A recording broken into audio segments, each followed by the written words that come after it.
Get off this aircraft. You don't belong here. You just made the most expensive mistake of your career. The slap cracked across the cabin so sharply that even the engine seemed to go quiet. For one long second, nobody moved.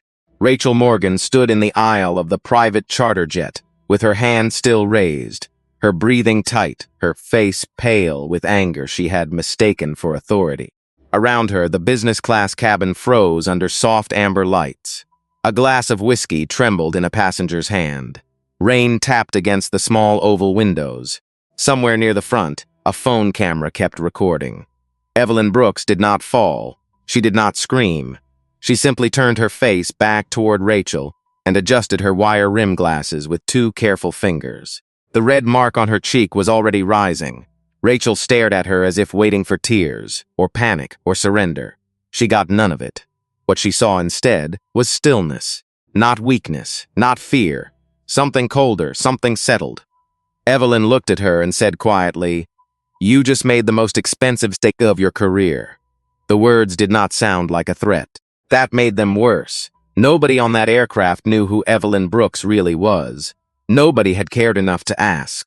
To them, she was just a black woman in a dark hoodie, damp from the rain, pulling a worn carry-on bag across a private airfield outside Teterboro. No jewelry, no assistant, no designer coat, no loud announcement of importance. So they decided in seconds what she was worth. Less than the leather seats. Less than the schedule. Less than the comfort of the people already seated. It had started 20 minutes earlier, when Evelyn climbed the short metal stairs into the jet.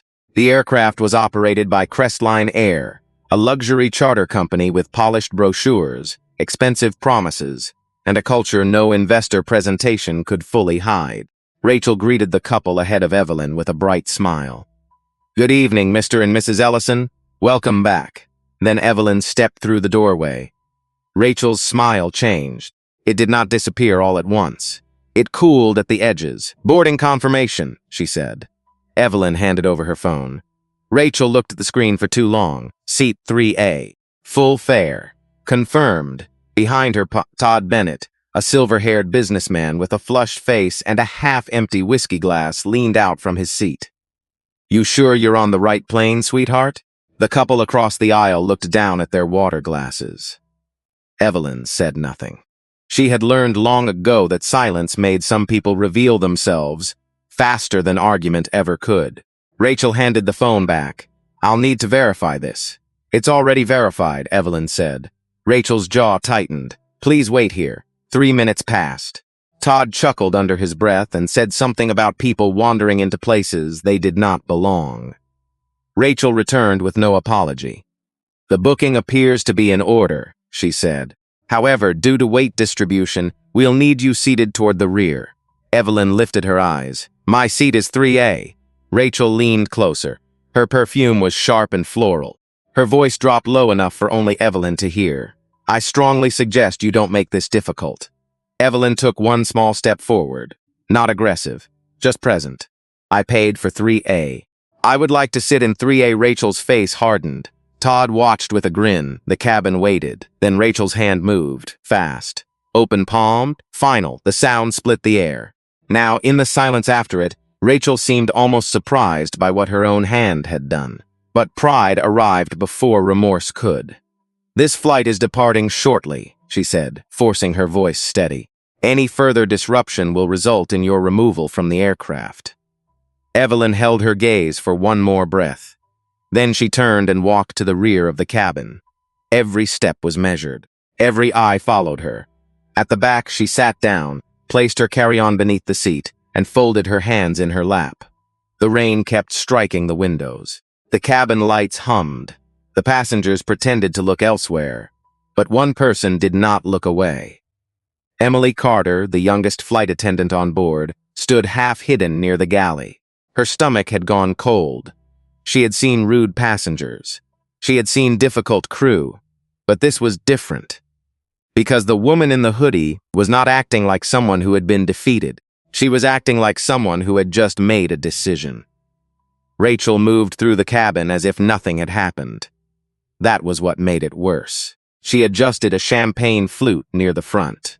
She smiled at Todd Bennett. She asked the Ellisons if the cabin temperature was comfortable. Her voice had returned to its polished rhythm, smooth enough to cover almost anything. But Emily could still hear the slap. It stayed in the air. It lived under the engine hum, under the rain against the windows, under every fake little courtesy. Rachel performed for everyone except the woman in the back. Evelyn Brooks sat alone beside the last window. Her cheek was still red. Her glasses sat straight on her face now. Her hands were folded over one another, still and careful, like she was holding herself in place by discipline alone. Todd lifted his whiskey and called toward the front, loud enough for Evelyn to hear. "Now this is what I call good service." Rachel gave him a short laugh. Not too much. Just enough. Emily felt her throat tighten. She had been working for Crestline Air for 14 months. Long enough to know the rules. Long enough to know which rules mattered and which rules were used when someone needed to be put in their place. Rachel had been with the company for almost a decade. She knew every executive passenger by face, every wealthy regular by drink order, every silent power game that happened in private aviation. Emily had learned from her. Until tonight, she had also feared her. "Emily," Rachel said, turning sharply. "Galley, now." Emily stepped back as Rachel approached. The older woman's perfume cut through the smell of cedar and rain-damp coats. "Stop staring," Rachel said under her breath. "I wasn't. You were." Rachel's smile stayed in place, but her eyes were flat. "That passenger is trying to create a scene. Do not reward it." Emily looked past her, toward the back of the cabin. Evelyn had not moved. She had not called anyone. She had not asked for help. "She didn't create the scene," Emily said softly. Rachel's face changed. "Only a little, but enough." "Careful," she whispered. "You are very new here." The warning landed exactly where Rachel intended.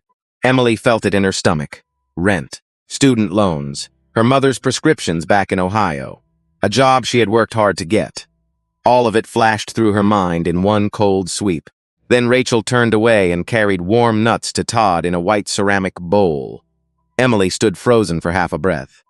Then she moved into the galley. The company tablet was clipped beside the service drawer. Her hands shook as she unlocked it. She told herself she was checking the manifest. That was normal. That was allowed. She needed to confirm the passenger name. Nothing more. Her finger scrolled down the list. Ellison, Bennett, Brooks, Evelyn Brooks. The name struck some hidden place in her memory. Emily frowned. She had seen it before, not on a passenger list, not in a magazine at the grocery store. Somewhere official, somewhere important. She tapped the profile. A small note appeared beside the name. VIP Investor Review Flag. Emily stopped breathing. Crestline used flags for celebrities, government contractors, board members, and major investors. Ordinary wealthy passengers did not get that marker. Not even Todd Bennett, who liked to talk about his vacation homes and his private equity friends. Emily tapped again. The satellite connection dragged slowly. A small wheel spun on the screen. In the cabin, Rachel laughed at something Todd said. At the rear window, Evelyn watched the black sky without expression. The profile loaded. Emily read the first line. Evelyn Brooks, founder and chief executive officer of Brooks Dynamics. Her hands went cold. She read the next lines faster. Artificial intelligence infrastructure.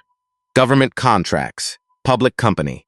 Estimated personal net worth in the billions. Silent stakeholder in aviation and logistics assets. Then she saw Crestline, 11% indirect equity position through a private holding company. Emily gripped the edge of the counter. No. She scrolled lower. Pending strategic rescue investment. $250 million. Final signing scheduled for 9 o'clock tomorrow morning. The cabin seemed to tilt. Rachel had not slapped a confused passenger. She had not slapped a woman trying to steal a seat. She had slapped the person who was about to keep Crestline alive. Emily looked back through the galley curtain. Rachel was pouring Todd another drink. Evelyn was still silent. And somehow that silence now felt enormous. It filled the aircraft. It pressed against the windows. It wrapped around every person who had chosen comfort over courage. Emily picked up the tablet again. Her thumb hovered over the incident reporting icon. She knew what Rachel would do if she found out. She knew what silence would do if she did nothing. For the first time that night, Emily understood that keeping a job and keeping your conscience were not always the same thing. Emily did not file the report yet. Her courage had risen, but not enough to carry her all the way across the line. Not while the jet was still in the air. Not while Rachel was only a few feet away, moving through the cabin with that calm, dangerous control of someone who believed the rules belonged to her. So Emily did the next best thing. She saved everything. She took screenshots of the manifest, the investor flag, the pending transaction note, the ownership line. She attached them to a draft report and locked the tablet screen just as Rachel stepped into the galley. "What are you doing?" Rachel asked. Emily turned too quickly. "Inventory." Rachel looked at the tablet, then at Emily's face. "For someone doing inventory, you look very concerned." Emily forced her hands to stop shaking. "We are low on tonic water." Rachel stared at her for another second, then she smiled. It was not kind, then write it down. She reached over Emily and took a bottle of water from the drawer. As she passed back into the cabin, she paused and stopped looking at the passenger in the rear. People like that feed on attention. The words that sat in the galley after she left. People like that. Emily closed her eyes. At the back of the cabin, Evelyn heard it. Not clearly, not every word, but enough. She did not react. Her life had taught her that certain sentences did not need perfect volume to be understood. They carried their meaning in the shape of the room. She turned her face toward the window. Below the jet, the northeast was a scattered field of lights under storm clouds. Roads glowed like thin gold wires. Towns appeared and vanished beneath the wing. It was peaceful from this height, almost merciful. Evelyn had built Brooks Dynamics by learning to see what other people missed. Patterns, weak points. Systems that looked strong because everyone was afraid to touch them. Crestline had been one of those systems. For 18 months she had studied the company. Its aging fleet contracts. Its debt. Its shrinking margins. Its beautiful public statements about premium care and inclusive service. The language was clean. The numbers were not. The culture, she had suspected, was worse than either. That was why she traveled quietly. No security team, no publicist, no tailored suit. Just a hoodie, glasses, and the kind of ordinary suitcase that made people decide what they thought they knew. She never enjoyed what that revealed. But it was useful. Tonight it had revealed too much. Near the front, Todd Bennett lifted his glass again. "I'll tell you what," he said, leaning toward the Ellisons. "Private aviation is the last place where standards still mean something." Mrs. Ellison's fingers tightened around her napkin. Her husband looked at the window, pretending he had not heard. Todd was not drunk enough to be unaware. He was only drunk enough to be honest. Rachel returned with his drink. "Anything else, Mr. Bennett?" He smiled at her, just keeping the cabin civilized. Rachel gave that same short laugh again. Emily heard it from the galley. This time, something inside her hardened. She stepped out before she could talk herself out of it and walked toward the cockpit door. Captain Mark Reynolds stood half-turned in the narrow space outside it, checking a weather update on his tablet. He was in his early 50s, gray at the temples, the kind of pilot who seemed carved from procedure and caution. "Captain Reynolds," Emily said quietly. He did not look up. "Yes, I need to report something about what happened during boarding." Now he looked at her. His eyes were tired, not cruel, just impatient. "Rachel already briefed me." Emily swallowed. "I don't think you have the full information." He lowered the tablet. "Emily, we are descending soon. Unless there is a current safety issue, this can wait." It was an assault. The word came out sharper than she intended. The captain's face tightened. Rachel appeared behind Emily as if summoned by instinct. "Is there a problem?" Rachel asked. Emily turned. Her heart thudded once. Hard. Captain Reynolds looked between them. Rachel spoke first. Smooth, controlled. "Our junior attendant is upset because a passenger became confrontational during boarding. I handled it." Emily's voice shook, but she did not lower it. "You hit her." Rachel's eyes flashed. The captain inhaled slowly through his nose. He looked toward the cabin, then back at Emily. "Did anyone require medical assistance?" Emily stared at him. That was the wrong question. They all know. she said. But that does not make it acceptable. Rachel stepped closer. You need to go prepare the cabin. Emily looked at the captain one more time. He looked away first, and that was when she understood. The system was not asleep. It was awake. It was choosing. She walked back to the galley with her throat burning. The jet began its descent. The seatbelt sign chimed overhead, bright and final. In the rear, Evelyn reached into the pocket of her hoodie and touched her phone. Not yet, but soon. The runway lights rose through the rain like a line of white fire. Evelyn watched them from the rear window, her face reflected faintly in the dark glass. The red mark on her cheek had deepened. It no longer stung as much. That was always how humiliation worked. The first pain faded. The memory stayed. The landing gear dropped beneath the jet with a heavy mechanical thud. Across the cabin, Rachel stood braced near the forward galley, one hand on the cabinet latch, her posture perfect. She had the look of a woman who believed the night was almost over. One difficult passenger, one uncomfortable moment, one story that would disappear once everyone went home. People like Rachel often mistook silence for surrender. Evelyn had built her life on the opposite truth. Silence could be a ledger. It could record every insult, every witness, every choice. The wheels touched down hard, throwing a tremor through the cabin. Mrs. Ellison gasped softly and grabbed her husband's sleeve. Todd Bennett laughed. Bit of a landing, he said. Rachel smiled from the front. Weather's been rough all evening, Mr. Bennett. No one asked Evelyn if she was all right. Emily heard that absence like a bell. When the jet slowed and turned off the runway, Emily moved through the cabin, checking seatbelts and loose items. Her face was composed, but inside, something was cracking open. She had watched the captain look away. She had watched Rachel rewrite the truth in real time. She had watched passengers decide that comfort mattered more than courage. Then she reached Evelyn's row. For the first time all night, Evelyn looked directly at her. Emily stopped. It lasted only a second, maybe less.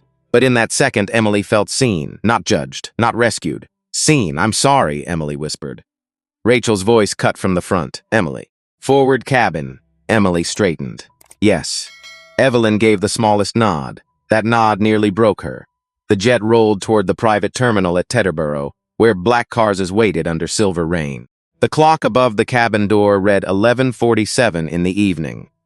Rachel opened the door after the stairway locked into place. Damp night air rushed in, smelling of jet fuel and wet pavement. Thank you for flying Crestline Air, Rachel said to the Ellisons. Warm again. We hope to see you soon. Mr. Ellison gave an uneasy nod. His wife avoided looking back. Todd stepped into the aisle last among the forward passengers, moving slowly, whiskey still thick in his voice. Great job tonight, he told Rachel. You handled that. Rachel's smile widened. Safe travels, Mr. Bennett. As he passed the rear cabin, Todd tilted his head toward Evelyn. Hope you learned something, sweetheart. Evelyn stood. She lifted her carry-on from under the seat. Her hands were steady. I did, she said. Todd frowned, unsure whether he had been insulted. She walked past him without another word. Rachel did not look at her. Not really. She aimed her gaze just above Evelyn's shoulder, the way people look past someone they have chosen not to recognize. Good night, Rachel said, empty and formal. Evelyn paused at the doorway. Rain blew against her hoodie. The stairs waited. The terminal lights glowed beyond the wing. She turned slightly, enough for Rachel to hear. It will be. Then she descended into the rain. A driver in a dark suit opened the rear door of a black Lincoln waiting near the terminal fence. His name was Paul Davis. He had driven Evelyn for 6 years and knew better than to ask questions when she looked like that. He saw the mark on her cheek. His jaw tightened. Ms. Brooks, he said quietly. Not here, she replied. He nodded and closed the door behind her. Inside the car, the world became soft and dark. Rain traced crooked lines down the tinted window. The jet sat behind her, bright and expensive, already shrinking into the past. Evelyn took out her phone. Her first call went to Daniel Reed, her lead counsel. He answered on the second ring. His voice was alert, even before she spoke. Evelyn? Cancel the signing. There was no pause. All of it? All of it. Daniel exhaled once. Not shock. Confirmation. Effective 3 in the morning thing. Standard withdrawal, no explanation. Understood. She ended the call and placed the phone in her lap. For a moment, she did nothing. She let herself feel the weight of it. $250 million. Months of negotiations. Jobs that might be saved. A company that needed rescuing. Then she touched her cheek. A company that could not recognize the humanity of one woman in a hoodie had no right asking her to save its future. Her second call was to Sarah Mitchell, her assistant. Sarah answered as if midnight were business hours. Yes, Evelyn. Cancel tomorrow morning. Clear the calendar until noon. Crestline? Yes. Another small silence. Then Sarah said, I'll handle it. Evelyn looked out at the rain. No statement. Understood. The car pulled away from the terminal. Behind her, inside the jet, Emily stood in the galley with the tablet pressed against her chest. Rachel was laughing with a ground crew supervisor near the open door. Emily unlocked the screen. Her draft report waited. Her thumb hovered. Then she pressed send. Emily's report landed in 3 inboxes at 12:34 in the morning. One belonged to Human Resources. One belonged to the Director of Passenger Services.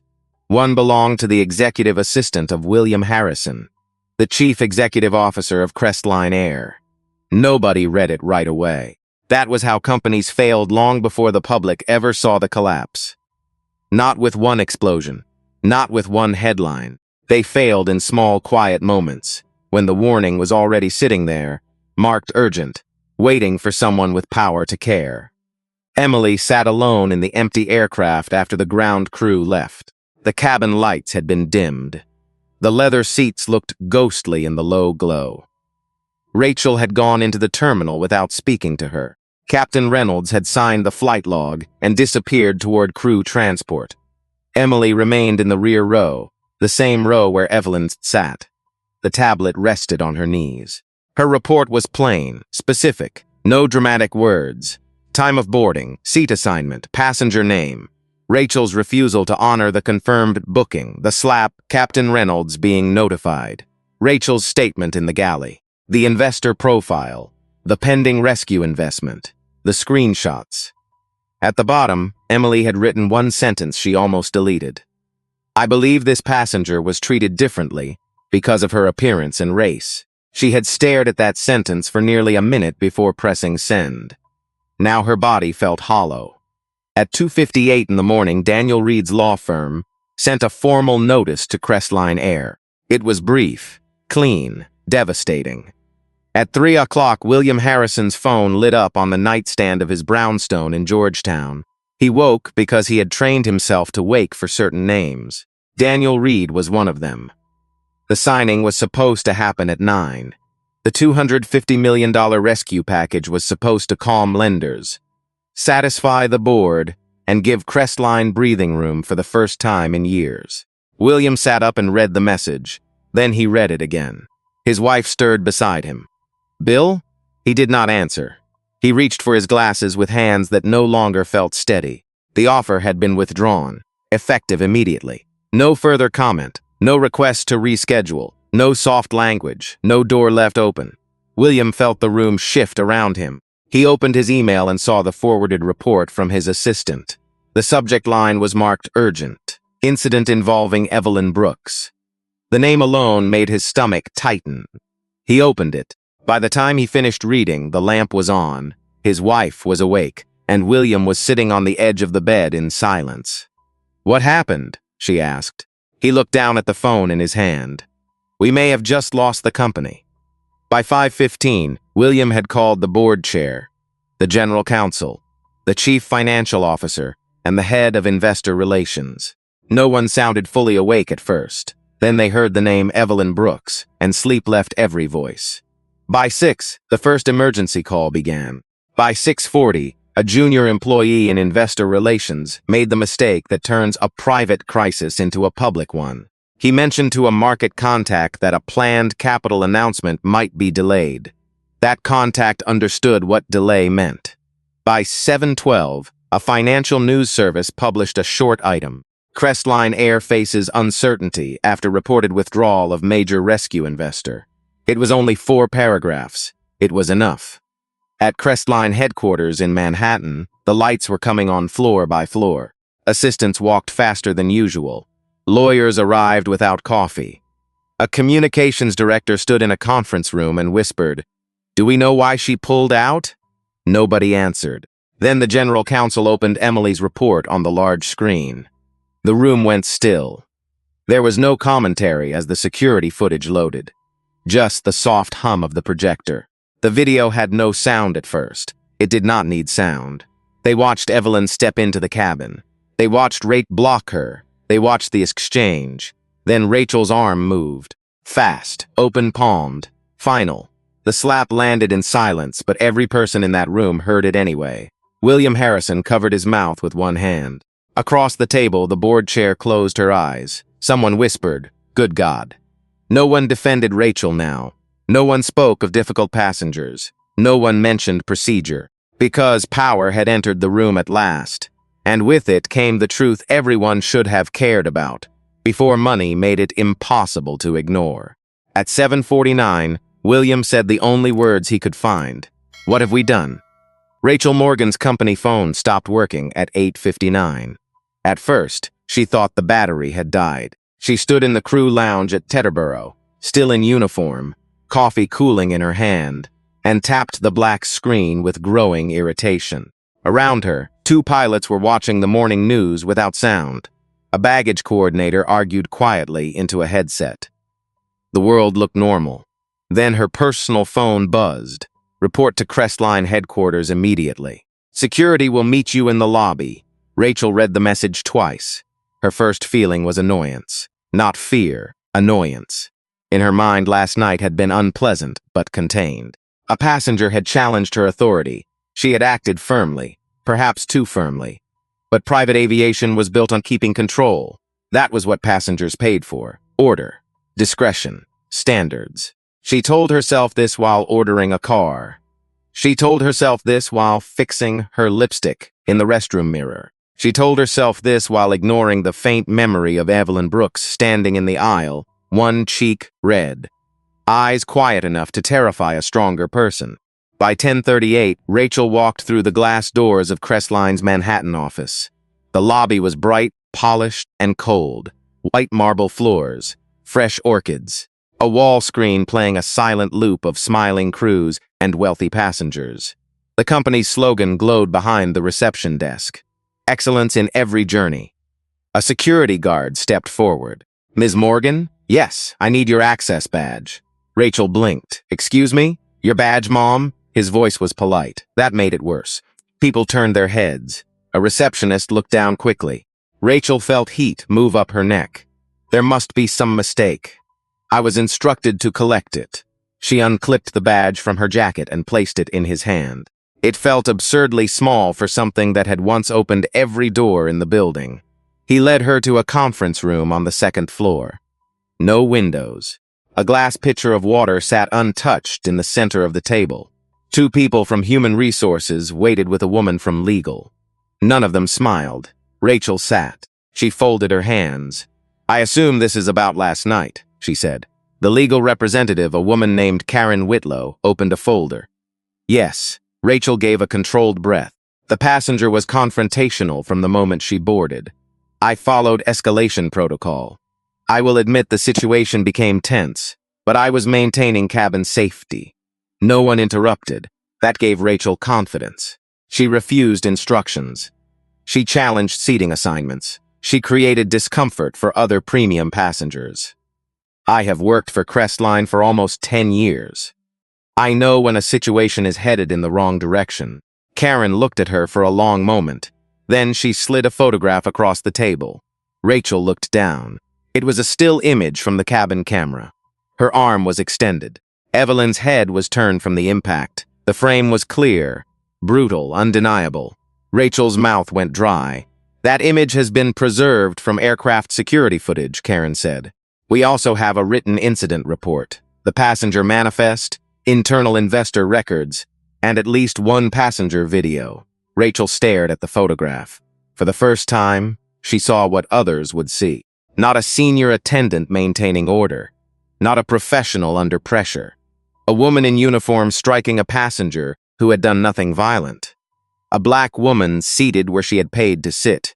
Still, remorse did not arrive first. Fear did. "Who is she?" Rachel asked. The HR director leaned back slightly. Her expression changed in a way Rachel did not like. Karen answered. "Evelyn Brooks." The name floated in the room. Rachel knew it now. Everyone knew it now. Brooks Dynamics. Federal contracts. The quiet billionaire who had been rumored to be behind Crestline's rescue financing.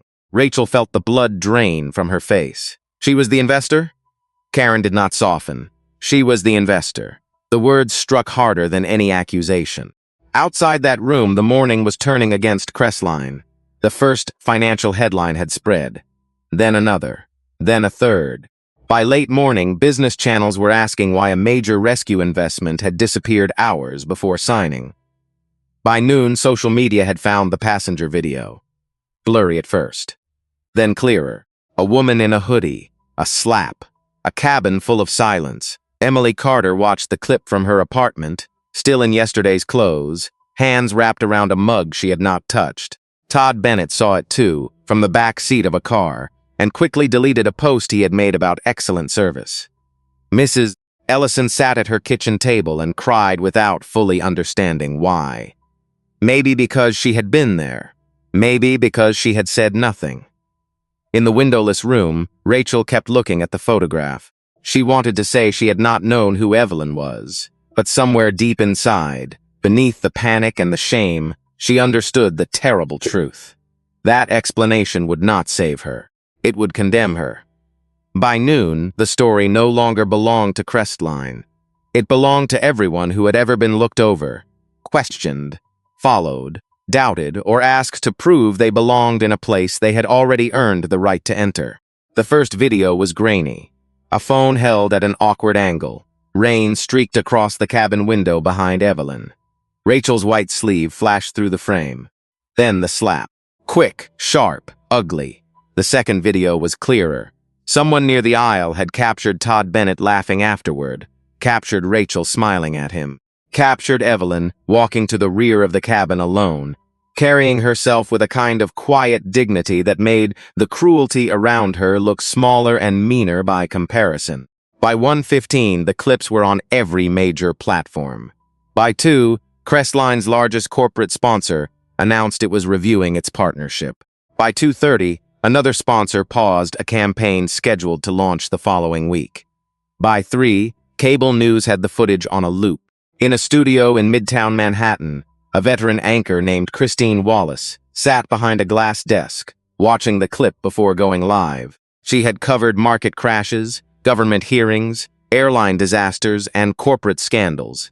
Still, she pressed her lips together when the slap landed on screen. "That is hard to watch," she said to her producer. "It's worse with the context," the producer replied through her earpiece. "That's Evelyn Brooks."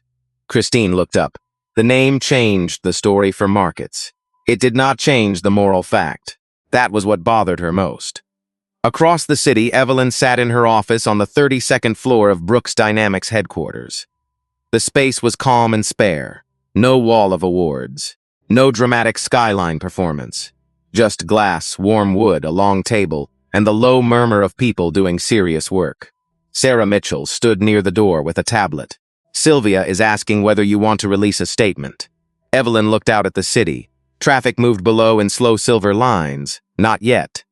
Sarah nodded. She had worked with Evelyn long enough to know that silence, in her hands, was never empty. Crestline has called Daniel 6 times. Let them call. The board chair asked whether there is any path back to the agreement. Evelyn turned then. Her cheek had faded, but not entirely. A faint shadow remained near the bone. "No." Sarah's face softened. "All right." For a moment, neither woman spoke. Then Evelyn said, "People will make this about money. They already are. It was never about money. I know." Evelyn looked back toward the window. The money only made them listen. That sentence stayed in the room after she said it. At Crestline headquarters, William Harrison had stopped trying to sit down. He paced the boardroom with his tie loosened and his phone pressed to his ear. "No, we are not calling it a misunderstanding," he snapped. "There is video. There is a victim. There is a crew member on camera striking a passenger. Do not put the word misunderstanding anywhere near this." The communications directors stood by the wall. pale and silent. The general counsel added, "We also need to assume civil exposure. Assault, discrimination, negligent supervision, hostile service environment, possibly more." One board member muttered, "This is a nightmare." The board chair looked at him coldly. "No, a nightmare is something that happens to you. This is something we allowed." The room went quiet. That was the first honest sentence anyone had spoken all day. Meanwhile, Rachel sat in her apartment with the blinds closed. Her television was muted, but her face kept appearing anyway. A still image, her armland's head turned. Experts discussed company culture. Former passengers told stories of being dismissed, ignored, downgraded, searched twice, asked twice, believed last. Rachel changed the channel. There she was again. She turned the television off. Silence filled the room. For years, she had told herself she had high standards, that she protected premium spaces, that she could read people. That experience had sharpened her instincts. Now those instincts were being shown to the world for what they had always been. Not standards, not professionalism. Bias with a polished voice. Her phone buzzed. A message from her attorney. "Do not speak publicly. Do not contact Ms. Brooks directly. We will discuss options tomorrow." Rachel stared at the screen until it blurred. Then she whispered to no one, "I didn't know who she was." The words sounded weak in the empty room. Worse than weak. They sounded revealing. Evelyn waited until the noise had built its own shape before she stepped into it.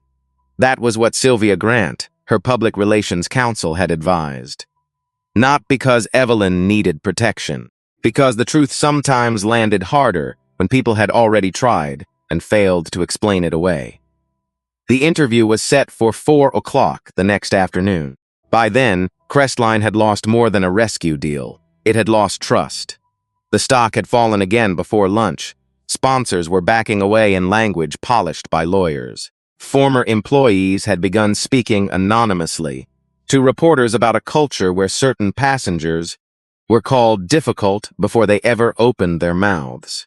And across the country, older black travelers were telling stories they had carried for decades. A retired nurse in Atlanta spoke about being asked 3 times to prove she belonged in first class.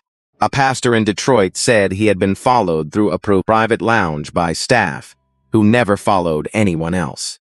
A grandmother in Phoenix posted that she had stopped dressing comfortably for flights because comfort made people doubt her ticket. Evelyn read some of those stories in silence. Then she closed the tablet. At 3:45, she arrived at the Midtown studio in a dark blazer, simple trousers, and low heels. No entourage. Just Sylvia and Sarah walking a few steps behind her. The makeup artist paused when she saw the faint mark still visible on Evelyn's cheek. "We can cover that," the woman said gently. Evelyn looked at herself in the mirror. No. The room became quiet. The mark stayed. Christine Wallace met her outside the set. She was in her early 60s, sharp-eyed, composed, and old enough to understand that some interviews were not about catching someone off guard. Some were about making room for the truth to stand still long enough for people to see it.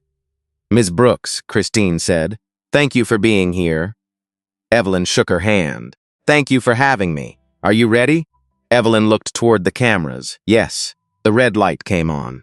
Christine began with the facts, the canceled rescue investment, the viral footage, the Crestline statement that had called the event deeply troubling. Then she turned slightly toward Evelyn. "What happened on that aircraft?" Evelyn did not look down. She did not reach for sympathy. She described it plainly. Seat, the questioning, the laughter from another passenger, the refusal to honor her booking, the slap, the silence afterward. Her voice never cracked. That made the story harder to dismiss. Christine listened without interrupting. Then she asked, "How did it feel?" For the first time, Evelyn paused. The studio lights reflected softly in her glasses. Somewhere behind the cameras, a crew member stopped moving. "It felt familiar," Evelyn said. Christine's expression changed. Evelyn continued, slower now. "That may be the part people do not want to hear. The slap was shocking. But the look before it was not. The assumption before it was not. The decision that I did not belong there was not new to me." She breathed in. "The problem is not just that a flight attendant hit me. The problem is that she believed I was safe to mistreat because she had already decided who I was. And that is not only a Crestline problem. That is an everywhere problem. In the control room, no one spoke. Christine leaned forward. Some people have said this became a national story because you are wealthy and powerful. How do you respond to that?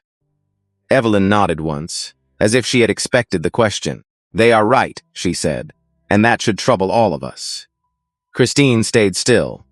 Evelyn looked directly into the camera now. If I had been a school teacher going home after a long week, would anyone have cared? If I had been a home health aide, a cashier, a grandmother flying to see her family, would that report have reached the boardroom? Would the footage have mattered?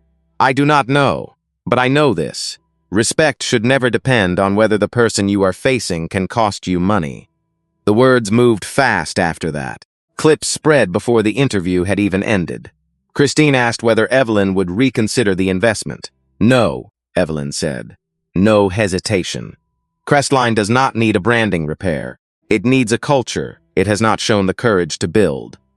I will not fund a company that only discovers human dignity after a market loss. Then she announced that the capital would move elsewhere. Alder Regional Airlines, a smaller carrier, less glamorous, less famous. But one Evelyn had quietly studied for more than a year. They are not perfect, she said. No company is, but they have shown a willingness to measure respect as seriously as revenue. That matters. By the time Evelyn left the studio, Alder Regional's name was everywhere. At Crestline headquarters, William Harrison watched the interview from the boardroom, with his hands folded in front of him. No one spoke after Evelyn's final answer. There was nothing left to spin. Rachel did not watch the interview when it first aired. She tried not to. She walked through her apartment with the television off and the curtains drawn, folding laundry she did not need to fold, wiping a counter that was already clean. Anything to keep her hands busy. Anything to keep from hearing Evelyn Brooks say the truth out loud in a voice that did not shake. But silence has its own way of accusing a person. By evening, Rachel sat on the edge of her couch and opened her phone. The clip appeared before she searched for it. Evelyn in a dark blazer, calm, composed, the mark still faint on her cheek. The problem is not just that a flight attendant hit me. Rachel's thumb froze. The problem is that she believed I was safe to mistreat, because she had already decided who I was. Rachel locked the phone. Then she unlocked it again. She watched the whole interview. When it ended, her apartment felt smaller than before. The walls seemed closer. The framed travel photographs above her bookshelf looked ridiculous now.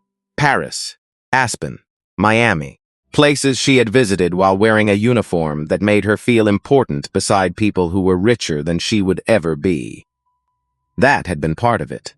She knew that now, or she was beginning to. For years, Rachel had borrowed status from the passengers she served. She had learned who mattered, who received eye contact, who got the warm smile, who got the benefit of the doubt. She had told herself it was service. In truth, it had become worship in one direction and suspicion in the other. Her attorney called at 8. "Do not make any public statement," he said. "Crestline is moving toward termination. We may be able to negotiate language." Rachel stared at the muted television. "I want to apologize to her." "No," he said quickly. "Absolutely not. Any contact with Ms. Brooks could expose you further. I hit her. Yes, and that is why you need to let counsel handle this." Rachel closed her eyes. For the first time, the sentence came without defense. "I hit her because I thought she was nobody."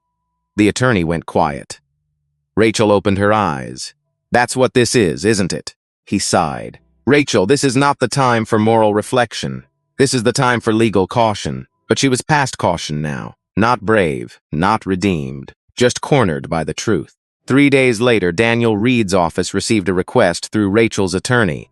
A private meeting. No press, no cameras, no settlement discussion, just an apology.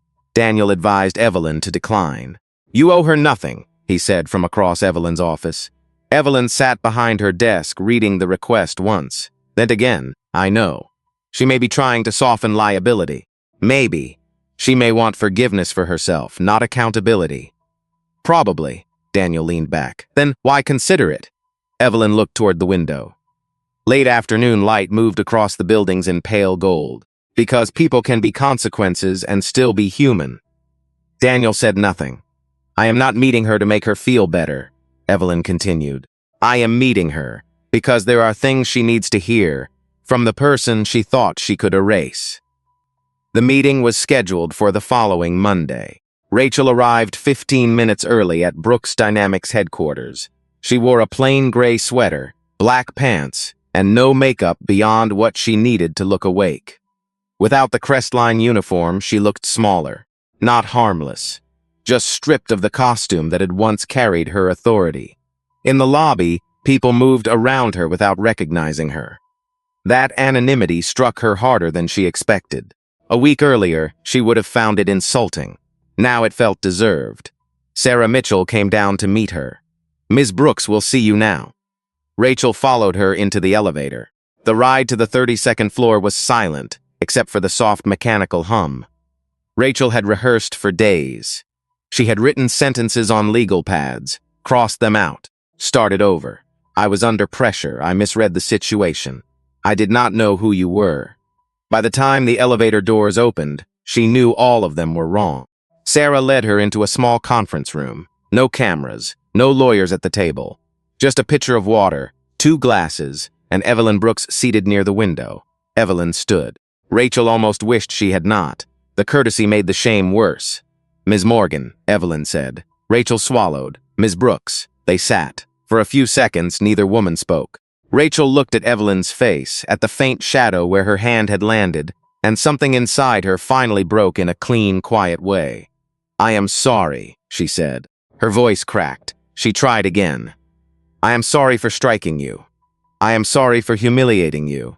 I am sorry for treating you as if your dignity depended on whether I recognized your importance. Evelyn watched her without expression. Rachel's hands trembled in her lap. I didn't know who you were, she whispered. The room changed. Evelyn set her coffee down. That, she said softly, is exactly the problem. Evelyn did not raise her voice. She did not need to.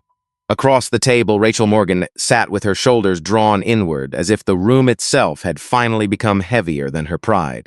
The woman who once filled an aircraft aisle with borrowed authority now looked at her own hands like she no longer trusted them. You did not know who I was, Evelyn said, and you think that explains it. Rachel's lips parted, but no answer came. Evelyn leaned back slightly. Her face was calm, but her eyes carried years. That is the part you have to sit with, not the video, not the headlines, not the job you lost. The truth. You believed respect was something I had to earn from you before you gave it. Rachel's eyes filled. I am ashamed, she whispered. You should be, Evelyn said, not cruelly. But shame is only useful if it changes what you do next. The words landed with the quiet force of a verdict. Rachel wiped her cheek with the back of her hand. She looked older than she had on the plane, smaller, but more honest. For the first time, Evelyn saw not an enemy asking to be rescued from consequences, but a person standing at the edge of understanding. That did not erase what happened. It did not make forgiveness automatic. It only made the moment human. Can you forgive me? Rachel asked. Evelyn was silent for a long breath. Outside the window, traffic moved along the avenue in a slow gray stream. People crossed streets, carried coffee, waited for buses, stepped through doors without knowing what rooms might decide about them. I do not know, Evelyn said. That is the honest answer. But my forgiveness is not the work in front of you. Your work is becoming someone who would never do this again, even if the next person has no money, no title, and no power to hurt you back. Rachel lowered her head. The meeting ended there. No hug, no easy release, no public performance of grace. Evelyn stood, and Rachel stood too. For a moment, they faced each other in the quiet room. Then Rachel nodded once, turned, and walked out. Months passed. Crestline survived, but not as the company it had been. William Harrison resigned before the end of the quarter. The board accepted an independent investigation. Several leaders were removed. Rachel was terminated for cause. Captain Reynolds retired early, after the report found he had failed to act on a credible crew complaint. The company issued statements, but statements could not rebuild trust. That work was slower, harder, Less glamorous, new policies were written. Training was rebuilt. Passenger complaints were routed outside the old chain of command. Cameras were reviewed. Conduct was audited. For once, dignity became more than a word in a brochure. But Evelyn did not go back. Her $250 million went to Alder Regional Airlines instead. The agreement was public. The conditions were clear. Respect would be measured.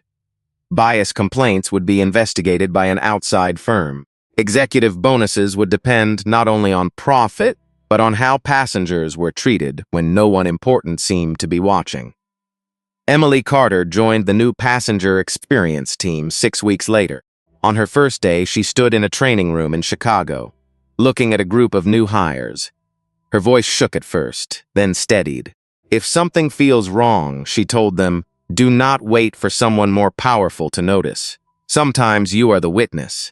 Sometimes that is enough to begin the truth. Evelyn watched from the back of the room, unseen by most of them. She smiled faintly. A year later, she spoke at a mentorship center in the neighborhood where she had grown up. The room was full of young people, parents, teachers, and elders who knew too well what it meant to be underestimated. Evelyn stepped to the microphone without notes. Real power, she said, is not a title. It is not a uniform. It is not money. Real power is knowing who you are when the world tries to make you smaller. And when you finally have enough power to demand change, do not waste it. The room rose to its feet. Evelyn did not linger in the applause. She never had. Outside, the evening light softened the city. Sarah waited by the car with Evelyn's coat. For a while, neither woman spoke. Then Evelyn looked back at the building. She thought of the women whose stories never went viral. The men no one believed. The elders who swallowed humiliation because they were too tired to fight. She thought of every person who had ever walked into a room and been measured wrongly before saying a word. And she hoped this story had reminded someone of a simple truth. Every person deserves respect before they prove a single thing. If this story moved you, share it with someone who believes dignity still matters. And tell me in the comments what you would have done if you had been in that cabin.